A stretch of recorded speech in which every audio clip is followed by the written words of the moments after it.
computer.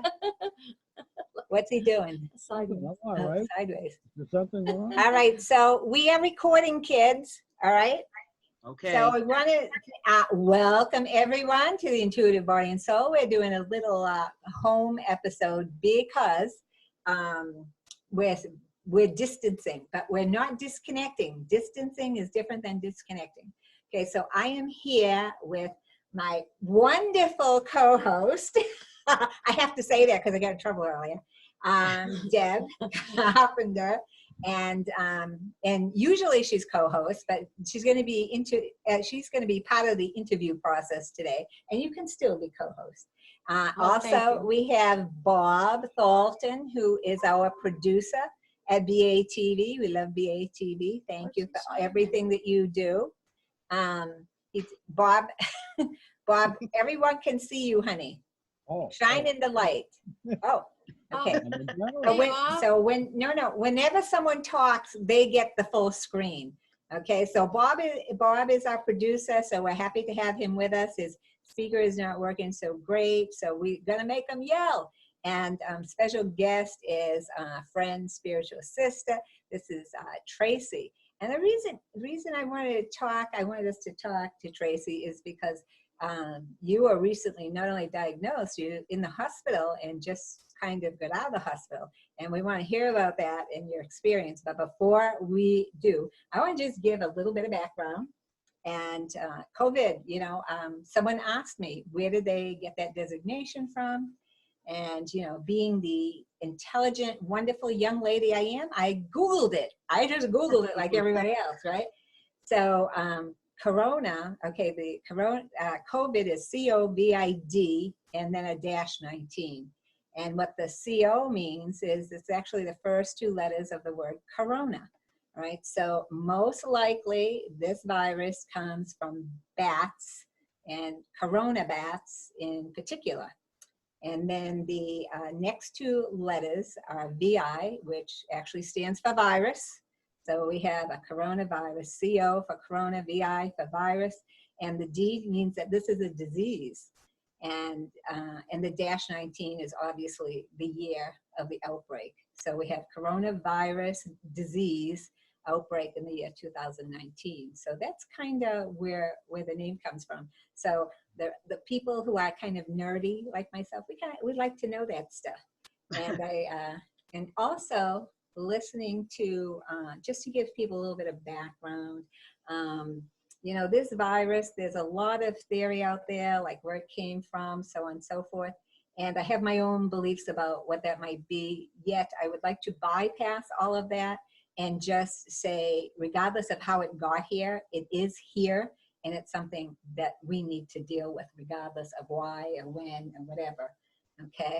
So it's something, and it's the first time that I can remember in my life when the whole planet, the whole world is really focused on just one thing, okay? So we could actually use this kind of global pause to do some inner reflection, so on and so forth. So let me talk just for a few more seconds, and I'm gonna let you guys talk, because coronavirus, there was a gentleman named David, I don't know, I forget his name now. He's a doctor, a scientist, doctor type person, David Sinclair, and he was on Impact Theory today. I at least saw him today there.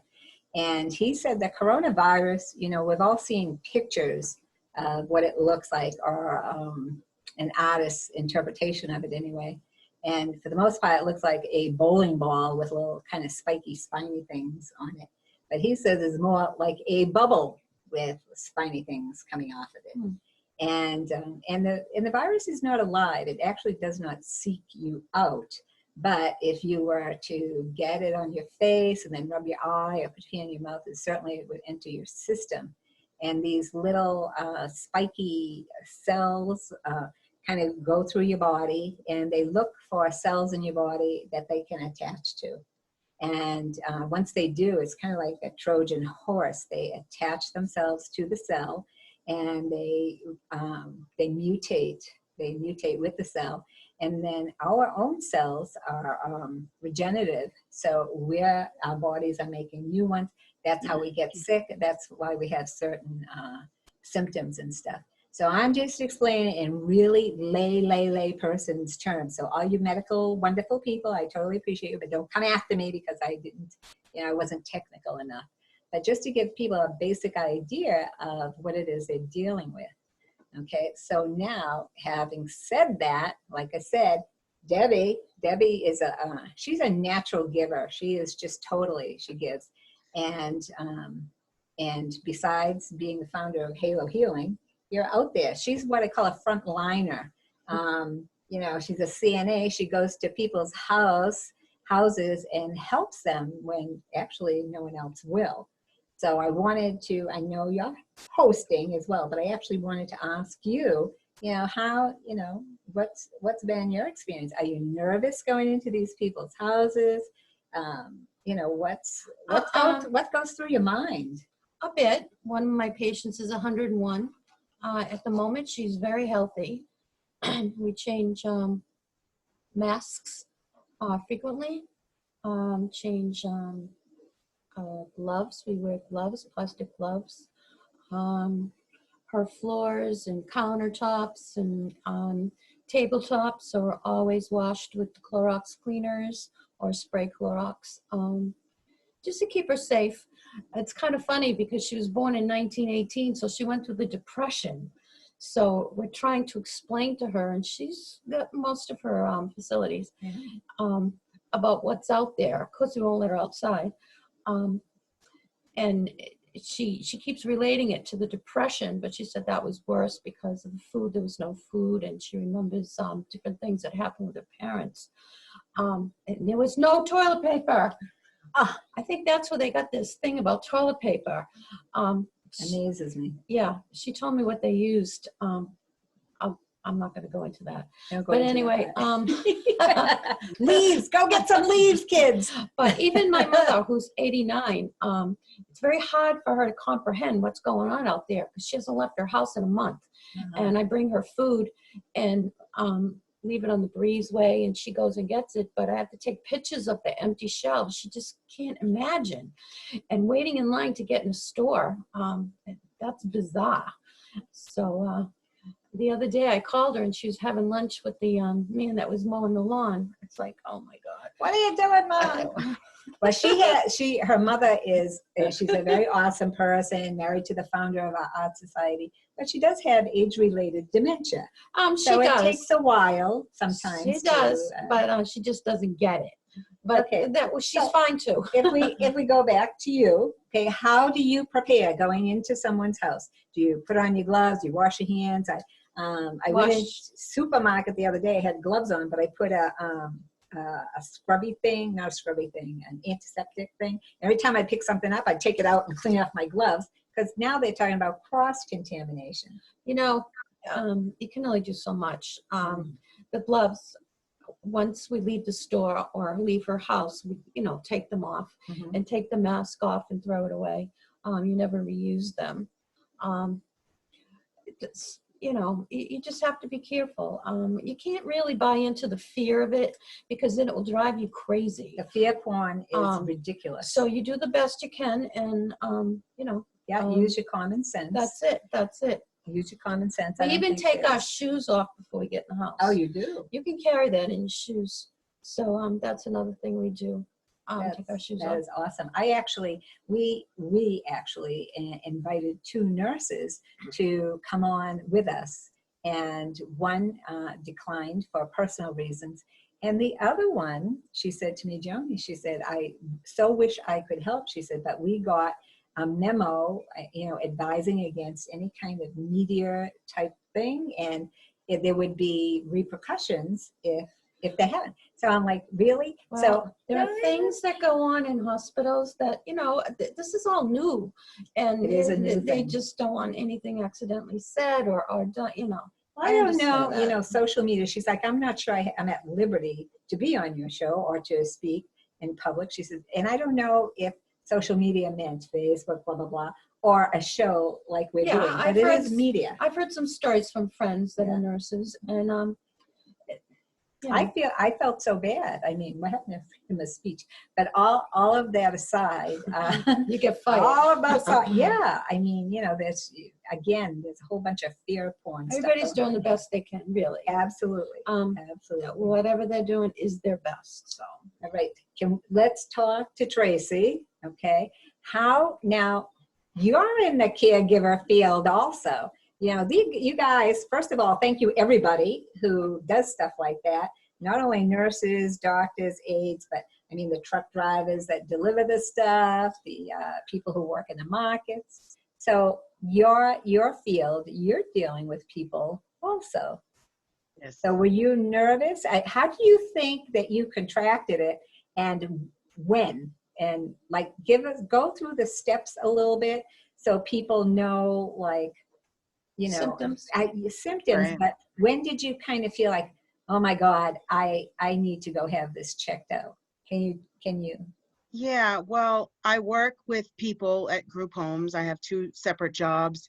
I believe I started getting sick on the 19th of March.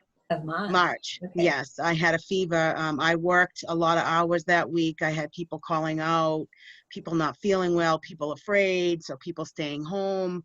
So you're supervising a group home situation. Yes. Give people just a thumbnail. What is a group home? I have 2 different jobs, sort of the same field. One works with developmental disabilities and another is autistic.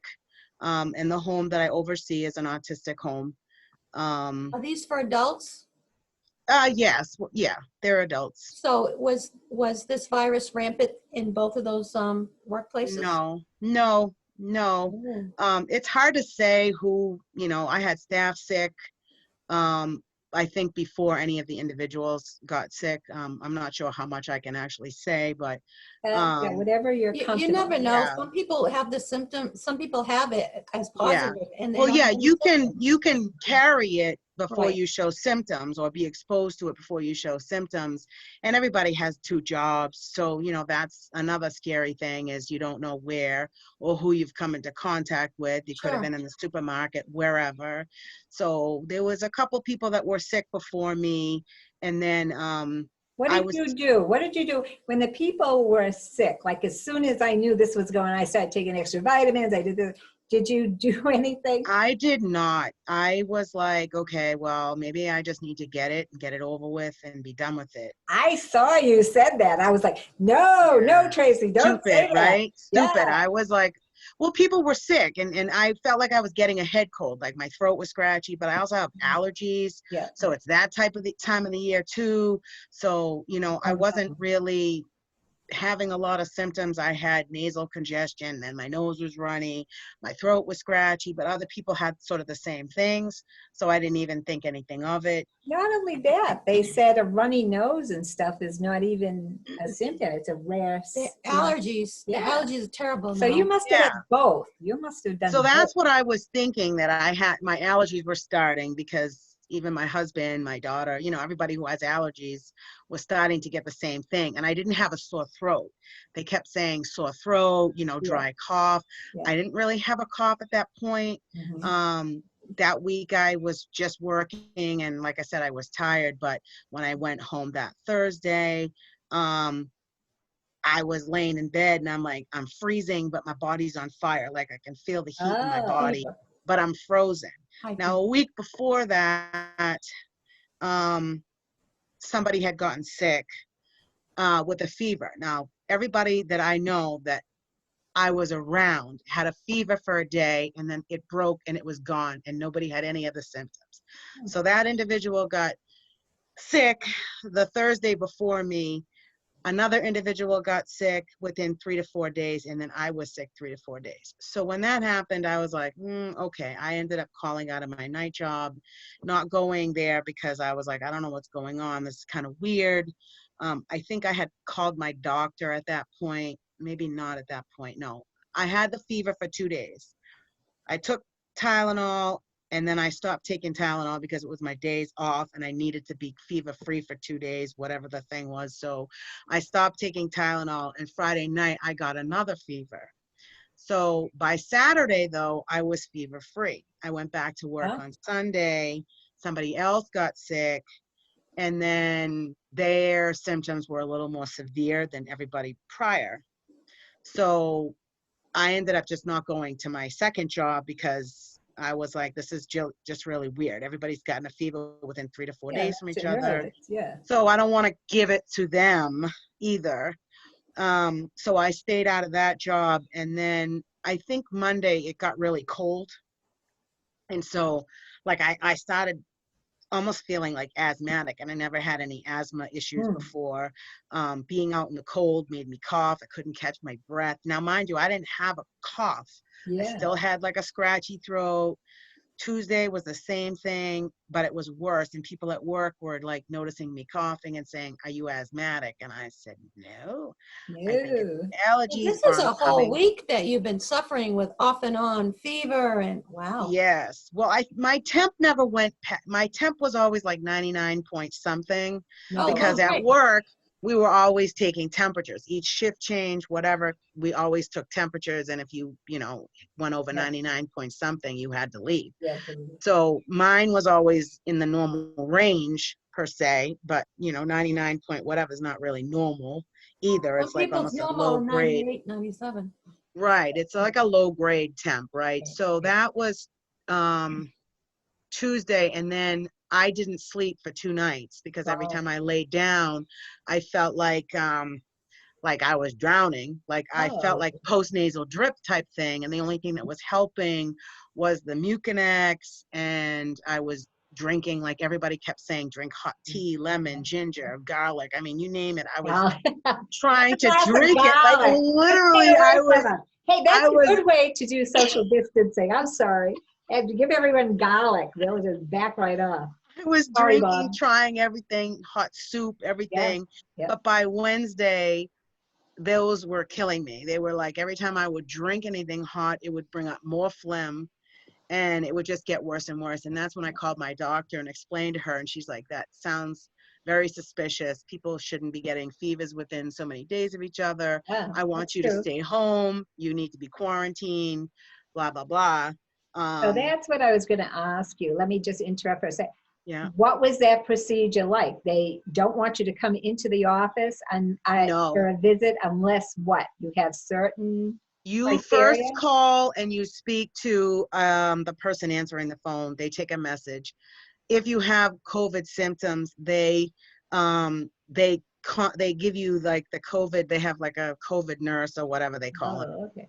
So you talk to that nurse, and then they determine whether you need to speak to the doctor. And it's like a regular doctor visit. They charge you for it and everything. No But way. no, I'm not kidding. So you talk to the doctor. The doctor actually calls you from home, Yeah. and you talk to the doctor. And at that point, someone had been tested, but we didn't have results yet. So she's like, I need you to stay home and quarantine. You, everybody in your family. So that Wednesday, my husband, now this was this Wednesday, she put me on an inhaler. She put me on prednisone.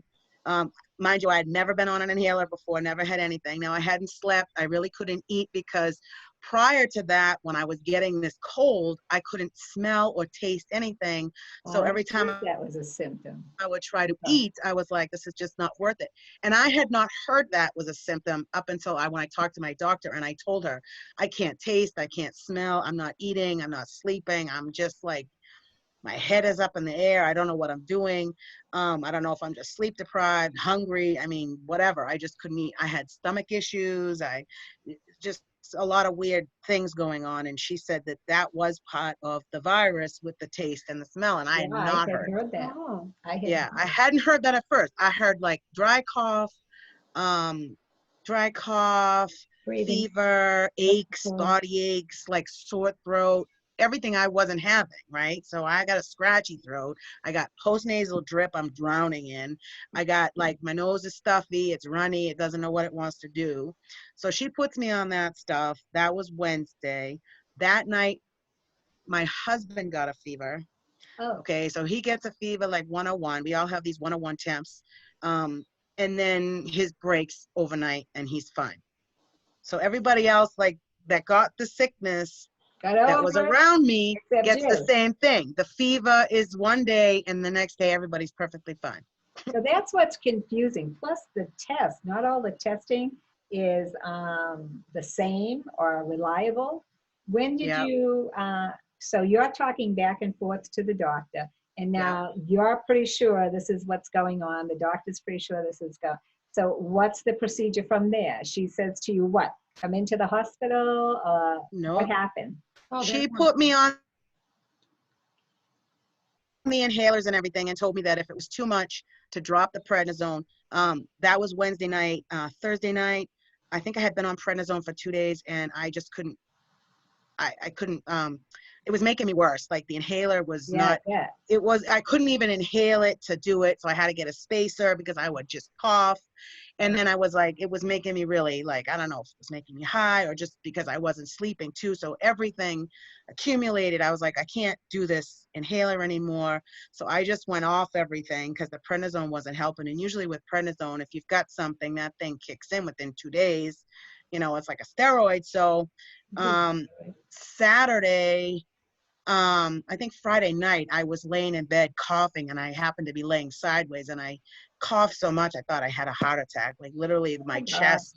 But I think I was just sideways and the way I coughed, it just felt like something was wrong. So Saturday, I drove myself somehow to the hospital because I didn't want to take an ambulance. I could breathe. I called the doctor and told them that my chest really hurt, like, and I couldn't stop coughing at night mostly, and that if I went outside, I couldn't breathe. So they told me to go there.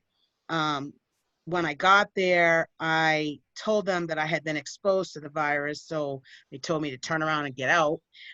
There's a note. Right. I didn't even see it because I was so like out of it. At that point, Right. I was like floating, is how I explained it. I don't Yeah. know how I got there, but when I went in, there was a big sign on the front door of the emergency room that said, if you feel you've been exposed or if you have any symptoms related to the virus, then you need to go back out and call this number. So that's what I did. And at the hospital, they literally like do a telephone Interview? admittance or whatever. Like Oh, they okay. they take all your symptoms down. If it sounds like you have something, they connect you to the nurse, the COVID nurse. Then they reconnect you to Oh my what are they goodness. called, like admitting or whatever, where they take all your vitals. insurance information, and after that they tell you to put your blinkers on and you wait for the nurse to come out. She comes all out dressed Wow. to the T, and they give you a mask, but they take your temp, they take all your stuff in the car, and then they walk you to behind the emergency room. There was two tents set up, which I found out because I went more than once. They rotate like every day. They go from one tent to another, so they must clean. Yeah, You know what I mean? That's sure. what I'm assuming, that they clean between the tents. They just I saw a alternate. picture of you on Facebook in one of those tents. I was Yeah, wondering. I was Yeah, so surreal. It was yeah, like I feel like I'm in some apocalypse or whatever. You know what I mean? It just did not, I feel that way, sure. so by the time I got in there, I was hacking because it was cold, and like if I exerted myself or just walked anywhere, I was just coughing enough to almost throw up, just like the dry heaving. And Uh-huh. so that they just asked me a bunch of questions, asked me if I had been exposed, asked me what I did for my job. So I didn't even want the test because I figured I have whatever they have Yeah, and they right. have Don't waste it. something. Yeah. We didn't even, I think at that point, actually on Thursday, I got the notice that the test came back positive for the other person. So I did say, I have been around somebody that tested positive. So they had me do the test, which is a long thing, a long Q-tip that goes up your nose. It's very uncomfortable. I Oh, bet. Yeah, Yeah. it's very uncomfortable. You're And already then, sick, right? yeah, well, yeah, it Yeah. was not, it was Okay, like, yeah. What's one more? yeah, Yeah. it was like, do you really have to do it? Like, so they did that, and then they ordered x-rays, and then they came back and told me that I had acute pneumonia in both my lungs. They Oh, found some like pulmonary nodule or something on my yeah. right lung, Yeah. that I have to follow up with the doctor because I don't know if it's been there, if it's COVID related, whatever. So that was Saturday. They sent me home on like a Z-Pack type thing and amoxicillin. Um, at that point I was still having stomach issues. I wasn't eating, so everything was just like in and out. And the pills made me sick because you had to take them with food, and I couldn't eat anything. What But are the pills for? What are the pills for? it was a azithromycin, and then Oh, the pneumonia. oh, The okay. So pneumonia. they did put you on an Antibiotic. antibiotic. They I thought told me that antibiotics all they was can for do, bacteria. Yeah, is treat symptoms that you have. Like there's yeah, that's true. no cure for it.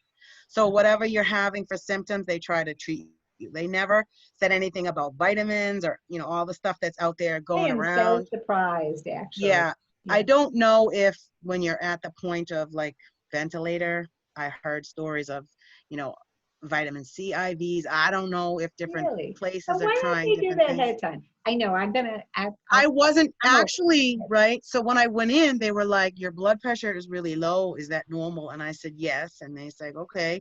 My oxygen levels were excellent throughout everything, which was good. I mean, I was just Yeah. worried about my lungs, all these things you hear about fibrosis. And once you get that far, you're not, coming back. And I was like, well, if that's happening, I want to know. Yeah. So that's why I went. My chest hurt. Like I said, I felt like maybe I didn't think I had a heart attack, but the pain was there. And so I knew something wasn't right. And that's what you got it. What kind of pain? Like, I know this is a stupid way to do this. I think Like it's, 1 to 10, how severe is it? How I did have a you very know? high tolerance for pain. And there Yeah. was a night, I don't know what it was. I was just choking to death. And I just said to God, I'm done. Like, I'm not strong enough for this. So I'm ready. If you need I'm me ready to to go. come I'm ready there, to go home. When you were in the tent, was that your hospital stay? And then you went home, or did they actually admit you into the hospital? The first time for the pneumonia, I was in the tent. Then they take you into it's called the decontamination room for the ambulances, where they wash down everything and they don't go into the actual hospital. It's like this little, it's part of the hospital, but it's like a little shed type thing. Yeah. So they just took me in there to x-ray me and then brought me back to the tent. And then they told me that they were sending me home on the medication because it was safer for me to go home. The hospital was for like really sick people. That's true. Yeah, so that was Saturday night. And that night when I took the meds, I actually felt better. Like it started to make me feel better other than my stomach being upset. But, and at that point, I couldn't eat anything hot. I was like, I need Jell-O. I couldn't even eat bread, like nothing. So I just was living off of Jell-O. That was Saturday. And then I would say by Wednesday, I was feeling really good. Like the medication seemed like it was helping. But I was starting to. Stop for a second. So from the time that you knew you were symptomatic to the time you took the meds and started feeling better, was that a week or more? Like how fast how did? So when I got the meds that Saturday, Yeah. I was there in the morning and I took my doses. I think I took both doses that day. By evening, I was feeling better. Oh, okay. Good. Yeah, I was feeling better. And then Monday, my results came back positive. So I knew Monday that I was definitely positive. How did that make you feel? I mean, suspecting or inner knowing is one thing, but to have someone say to you, yes, this is that you do have. How did you feel when you heard that? No kidding. It didn't really make me upset or whatever, because it just was what it was. And I kind of knew it. And I didn't feel like my symptoms were so severe that I wasn't going to make it through it. Yeah. I mean, like I said, I was sick, but I think I could have, you see all these things, you hear all these things that people are really, really like, they can't breathe. And at no point was I ever like, at that point I couldn't breathe. Yeah. So that was Monday. And then I think Tuesday or Wednesday, I was like, okay, I need to try to eat food because I still had stomach issues. I still couldn't keep anything in. I heard you lost 13.5 pounds. It's a tough way to lose it, but. Yeah, well, I'm starting to gain a little bit back. But I'm trying to keep away from all that. Comes right back, yeah. Yeah, so I had a couple pieces of toast, and then I had my husband boil like some just plain chicken, just bland, plain chicken. Yeah, protein. And I ate that, and it just really killed my stomach, and I thought I'm just gonna live off of Oh, Jello until yeah. this is So over, because I yeah, can't, yeah. you know, like I had indigestion, and the medication I was taking, you can't take any extra magnesium, so I couldn't even take like an antacid or like Yeah. something to coat Wow. my stomach, because I pulled out the Mylanta and I was reading it and I was like, oh, I can't take this now. So that was Wednesday. Thursday, I was starving, and I'm like, okay, I'm gonna try the chicken and the bread again. So I ate that, and I think like within an hour, I was dying. Like I had such an intense pain Wow. in the Wow. right side, like Really? my lower back, Okay. but my lung, and you know, everyone's like, maybe it's gas, and I'm like, this is not gas. Like I couldn't breathe. If I, it's, I don't know how to explain it. It was almost like I could feel or see a sword like poking, and I'm like, someone's trying to pull my lung Yeah. Yeah. out of Sounds my rib. pain. Yeah. Yeah, and so I was a little worried, because I know I had that nodule thing over there, and then, you know, the fibrosis thing again. Did And you have a so clot in one of your lungs? I wound up, yes, having a clot. That was the pain. Oh. So then I was like, I wasn't even going to go to the hospital, because it was almost like an hour, 2 hours later that the pain finally was, I mean, I couldn't move. Andrew was holding my sides. I tried to lay down, but I felt like my chest was too heavy, and then I couldn't get up. I mean, I couldn't breathe. Wow. It just so happened that the state had called, because they call every other day to see what your symptoms are. And I told her what was going on. And she said, I think you need to call your doctor, because that doesn't sound good. So I called them, I explained to them, and they said, you need to go to the hospital. Usually pain is not a good thing. That's what she said to me. Yeah. So I pre-called ahead to the hospital. And at that point, it was like 4 o'clock. The pain had subsided, but if I took a deep breath, I felt it in my lower back, Wow. like my side. And so I went there. I waited a long time in the car, and I thought, oh my God, if I were really dying, they'd You'd probably be dead. find me. They I know like it's not literally there funny, was, but it's like, but it was busy that day. So, you know, literally I did the whole phone thing again, and then I put my lights on, and I just waited and waited. And I was like, if I was like really dying out here, it would be a problem, you know. And then I think I almost dozed off a little. And yeah. so finally they brought me in. This time they did an exam like right in the tent. It was a different tent. And when he was pushing, I said, it's right there. It feels like it's my lung or my rib or whatever's right there. So then they ordered lab work. First said they were going to get another x-ray, and they wanted to do an EKG. Oh. Yeah, so they did the labs first. They did I can't remember if they did the EKG and all that. I think they did everything at once when they brought me in the room. They brought me back into the decontamination room. Hmm. They did all that, and then they came out, and then he said that my labs came back elevated for something that indicates I could have a blood clot. And then he told me that sometimes it's false, but they need to do a CAT scan. What caused the blood clot? Was that a The COVID. byproduct of the COVID? Oh. Yep. Okay. Yep. Huh. So, okay, So they so did. They took me now they back. diagnose you and they admit you into the hospital, yes? Did they admit you after Well, you did no, they sent me for the the say it test? again. You broke up. Oh, sorry. So It's they okay. they find out that you have a blood clot in your lung. So at that point, are they sending you home or are they putting you in the hospital now? Well, after they did all the tests and he came back and told me, you do have a blood clot, I was like, what? Like, Yeah, yeah. where?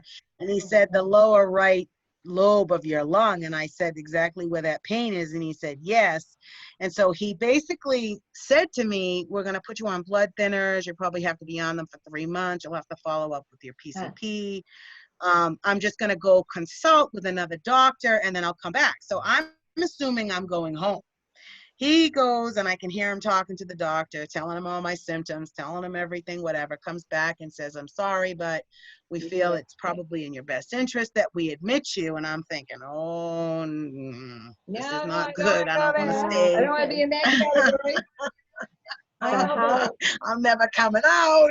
coming out? This is Yeah. it. So Yeah, yeah, that's exactly what went through my mind. And I Yeah. think I was like almost gonna cry because I was like, oh my, That's kind of what I'm worrying. How, did it affect you mentally? Because if you hold on to stress for any amount of time or negativity, it does weaken the immune system and the body. And I mean, that's not a belief system, it's a scientific thing.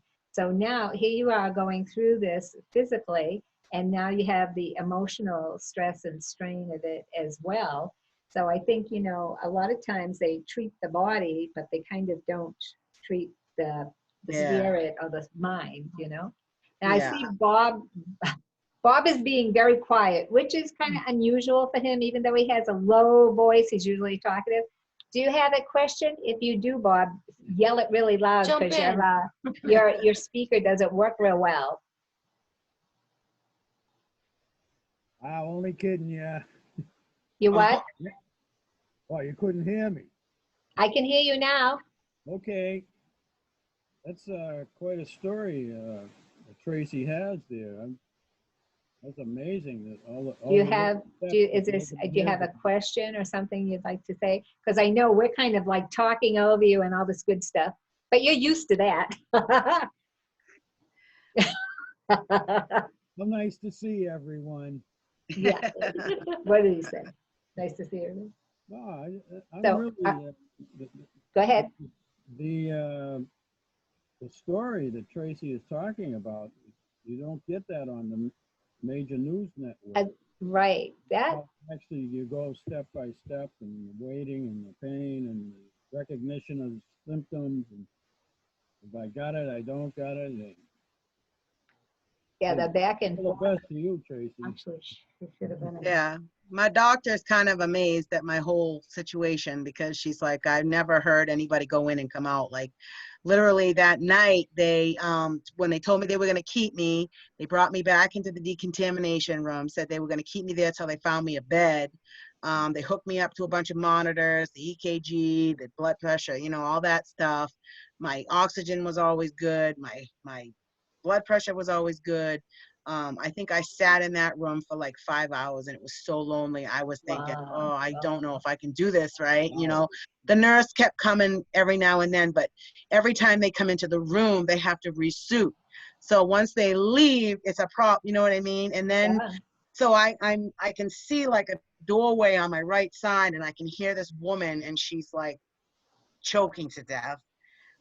You know what I mean? She's coughing and heaving, and I'm thinking, everybody everywhere has this, right? So, and meanwhile, when I was waiting to go into that room again, the two people that were there while I was there, they were both being admitted, and one was a really young looking gentleman who, That was the other thing I was going to ask you. When you see people, because they're saying older people with weak immune systems, No. more vulnerable. But this man wasn't more. even coughing. He wasn't even coughing. He Good. didn't look sick at all. I Good. guess they did blood work on him, and something came back with his heart. They're seeing a lot of heart attacks, Oh, wow. a lot of blood clots, a lot of pneumonia. It's like this very fast, progressive, whatever it is. And I think because his blood work came back, and I was listening to what they were saying, that he didn't have any heart problems, but his dad did, they admitted him. I'm surprised. I'm surprised they admitted him without the actual symptoms, because there's such a shortage of beds.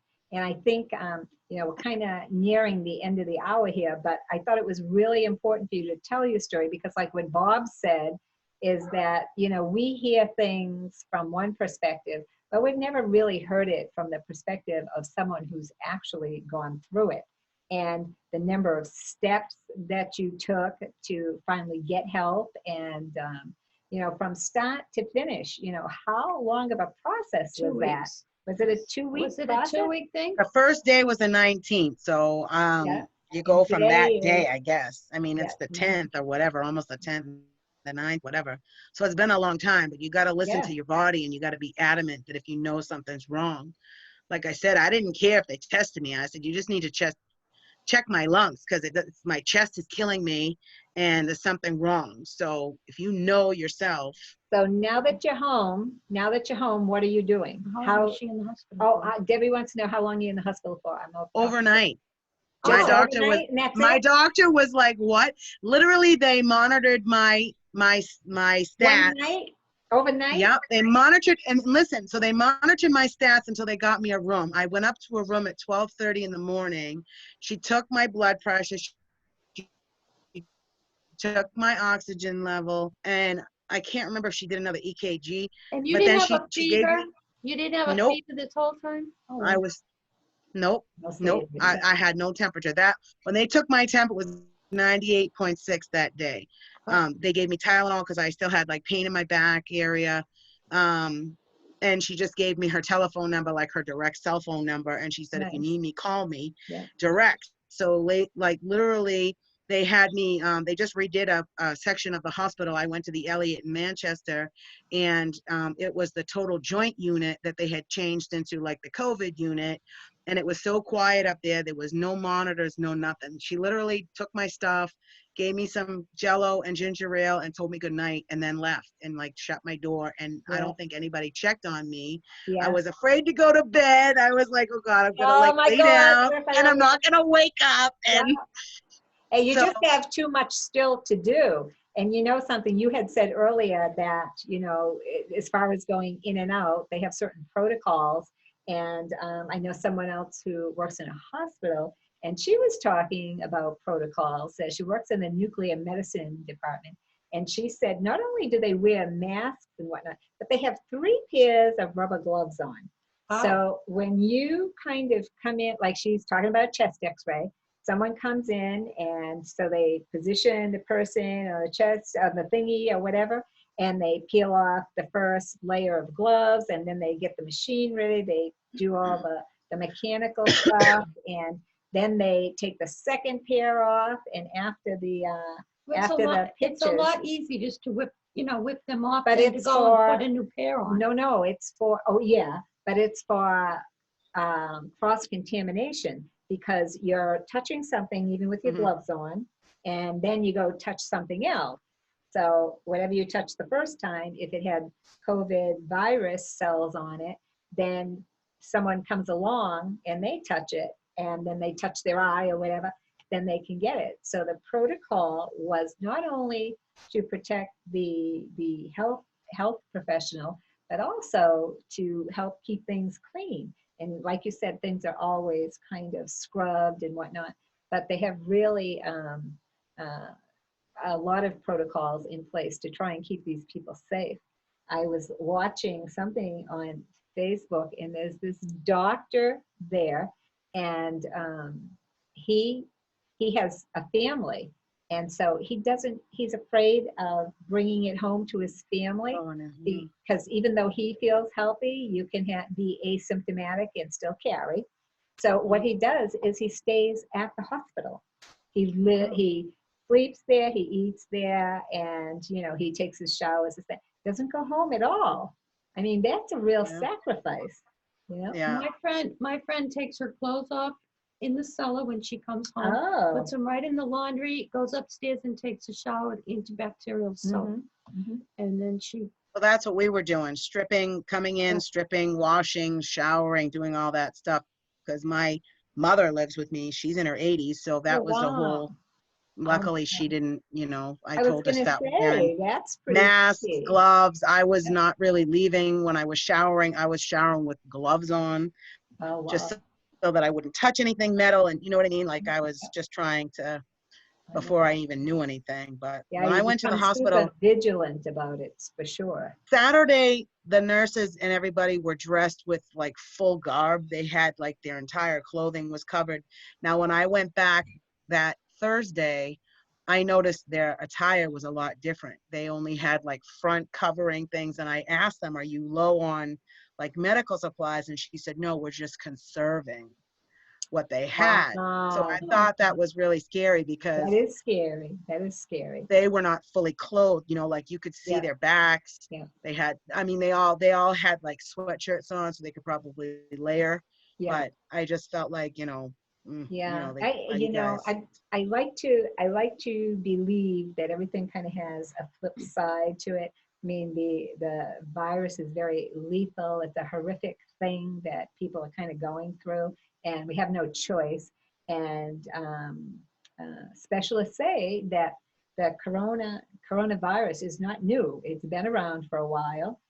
That we should have been better prepared for it. And pandemics or something like them occur like every 10 years or so.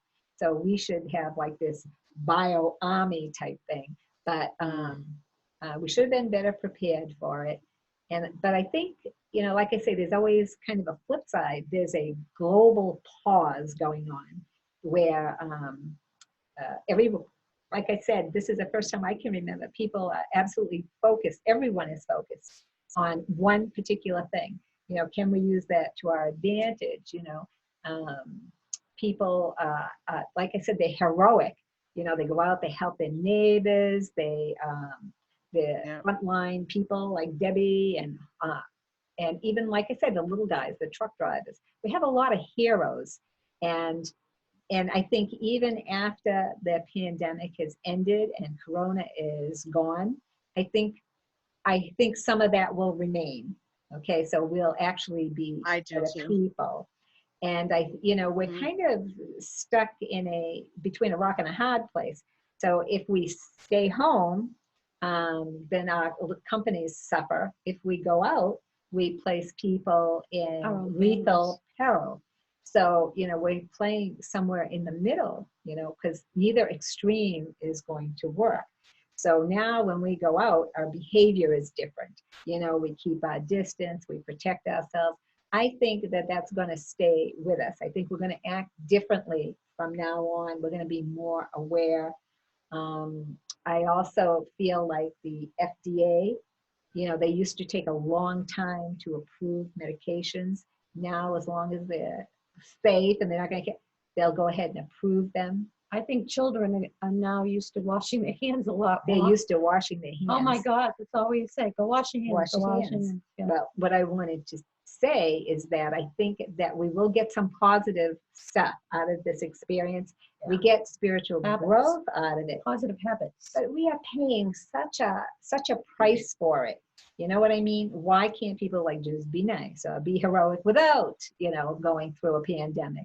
So, I mean, we're learning a lot, and I think that's the flip side. We're learning that we could be hoarders. I mean, there are people that were hoarding things. I'm telling you, the whole toilet paper thing. I can see hoarding food. I felt like a criminal because I bought 2 packages of paper. You are. I had to get a manager, and I just had to explain I was doing 2 separate, 2 separate orders. Yeah. So he let me do it, and I was like, oh my God, I feel like a criminal because I got 2 packages of paper. One gentleman who works at a grocery store, when they got a shipment of toilet paper in, he was afraid to save one for himself because he figured if he walked out in the parking lot, he'd get attacked. And I mean, who the heck? So I don't know how that started. Do you know? I have no idea. I can see hoarding food because you need food to live. Because nobody wanted to go out, so they wanted to just have a stockpile of stuff. Yeah. So if they had to stay in, toilet paper is literally, I know. There was so many different things you could do. I know on St. Patrick's Day, I wanted to cook corned beef and potato. I could not find potatoes. It's like, this is the potato famine. Oh my gosh. I could not find potatoes. So we had corned beef and mashed potatoes that were instant from a package. I love it. And the thing of it is that we're going to continue to do whatever we have to do. And like I said, on the other side of this, I think there's a real growth experience for people. And again, I think we're paying a terrible price for it. So, with this global pause, it's a good idea to take some time and say, what are some of the things that are working in my life? What are some of the things that are not working in my life? And what can I kind of do about that? Because you're probably never going to have this chunk or space of time again. And the worst, not the worst, I get emails and texts from people, I'm lonely, I can't handle the isolation, I'm depressed. And so I keep saying to them, distance, don't disconnect. So, you know, talking face to face and seeing the person seems to make a difference. Because typically, you know, while I'm doing whatever, I have the phone on speaker and, you know, I'm chatting away and blah, blah, blah. But I'm finding that people want the visual. They want to sit and face you and see your facial expressions and whatnot. So there's one woman, she's absolutely beautiful, wonderful person who at least once a day tells me how bored she is. I can't stand this. I hope the bowling alley opens up soon, you know, this type of thing. And I say to her, if you're bored, you're not taking advantage of the, you know, the resources out there. You know, there's so many online things and people are adapting to that. And we're definitely a resource as well. Intuitive Body and Soul is definitely a people first organization. I have done 3-hour mandala classes online, which is an art thing. I've done a wine and paint online. We've done a meditation online and a number of smaller videos. So we're definitely a resource as well. And like I said, we're people first. We care about you. We care about people. So my email is Jonissa, Joan as in Nancy, S as in Stephen, A at Comcast.net. So if anyone needs help and they want to say, look, I'm bored, I'll say, hey, we're going to do this. We're going to have a meditation. We're going to do this art piece. I will definitely hook you up. Kids love that saying. Yeah, hooked up. So, you know, so you have this time and think about it. Use the resource. Well, don't listen to her. Don't listen to her. Basements. I haven't gotten that far yet. It's like, oh, everyone's cleaning their house. I'll go back to work and then we'll say, oh, I should have. Not me. We should have. Okay, I think that now have this is the end of the day for Deb. So she's like falling asleep in the chair. And thank you for everything that you do. And thank you so much, Tracy, for sharing, because I know not everyone is in favor of that, but I thought it was real important to get kind of the patient's view, someone who actually kind of went through it. Tracy, you back to work? No, I thought for sure, because my quarantine is just about over. I mean, everybody's giving me different dates. So, Yeah. I mean, so I have to, Don't rush. she won't let me go back until I see a specialist for the blood clots. And they were like, we can't see you till June. And I said, no, I can't stay out till June. So they're going to call me Tuesday, and I'm hoping that they'll clear me to go back, because I'm almost out of time. So are you back up to speed? Do you feel like your old self or better? I tried to walk a little, but I was tired. Like, I'm tired. Every day gets better. You know, they gave me that thing to blow into. So just rest. Trying to chicken soup. So now are you taking your vitamins? Okay, specialists say, now I take extra C certainly, but I also read that vitamin D and zinc. D, because we're not outside. D, 10,000 international units a day, with international units I use, and some zinc, and I also take a multivitamin. But I think that people should kind of boost their immune system. And the other thing is exercise. You know, get on the treadmill. I live in a townhouse, 3 floors, so I make myself go up and down the stairs. I know you want to get outside, but I know there's a lot of places that are closed. Yes, absolutely. Okay, so we want to say thank you to everyone. And Bob, thank you for being there. And you didn't say too much, but you got a cute face, so that counts. It adds beauty to the show. Such a flirt. Oh my gosh, he's practically married. I'm not flirting with you, honey, but I like that little. Practically married. I missed that. You missed that. Okay. Bob, are you practically married? That's a different show. Oh, that's a reality show. Okay, yeah, reality show. We should do one of those. He's not speaking. He's not saying a word. He's just turning different colors. Yeah, that's what they're these different colors. So we want to thank everyone for taking time. What am I seeing? You clapping, Bob? No, namaste. Namaste. Oh, Namaste. Bob is saying namaste, and continued good health to you and everyone. Take your vitamins, stay healthy. Don't forget, Jonissa at Comcast.net. Debbie does energy healing. You can reach her through TIBS. TIBS is the Intuitive Body and Soul. by the way, because we have to put the T in there, either that or we're IBS. And that's just like, you know, you don't want to have IBS, irritable bowel syndrome. So we put the "da" in there. So www.intuitivebodyandsoul.com. You have to laugh. You So have to laugh. that'll connect you. That'll hook you up. And like I said, we do meditations. I can do hypnosis. We do art. Debbie founded the Halo Healing method. So we can help and we care. Okay. So again, thank you, Tracy. Continued awesomely good health. You look marvelous, my dear. And so I want to Thank you. better. And I did stop making my Easter eggs, just a little personal note. So they're kind of sitting Yay. on the table over there. So a big coconut one. Okay. So when you're all better, we'll eat coconut eggs. Are they diet? They are not diet at all. They are not diet. Only once a year. You can do it. Go up and down the stairs. That's right. The peanut butter one? I am. I made both. I made the peanut butter first. Those are really good. So if you eat one, you got to go up and down the stairs like 20 times. That's okay. I'll do it. Well, we can handle it. We can do it. And Bob, I know I owe you brownies with nuts. See, look at now his face. Okay. So thank you, everybody, and you know, have a little fun. You know, don't give in to the fear porn. Just everyone have a good day and be safe. Okay. Don't watch TV. That's right. Don't watch news for more than 20 minutes a day or something. Okay. Thank you, everyone. Good night. Be well, honey. Be Good well. night. Okay, we're gonna sign off. Bye. Bye, Thank you, Henry. you Bye. guys. Bye, Bob. Bye, Take Robert. care.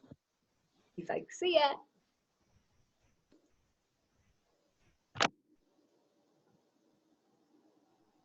Well, That went well. well,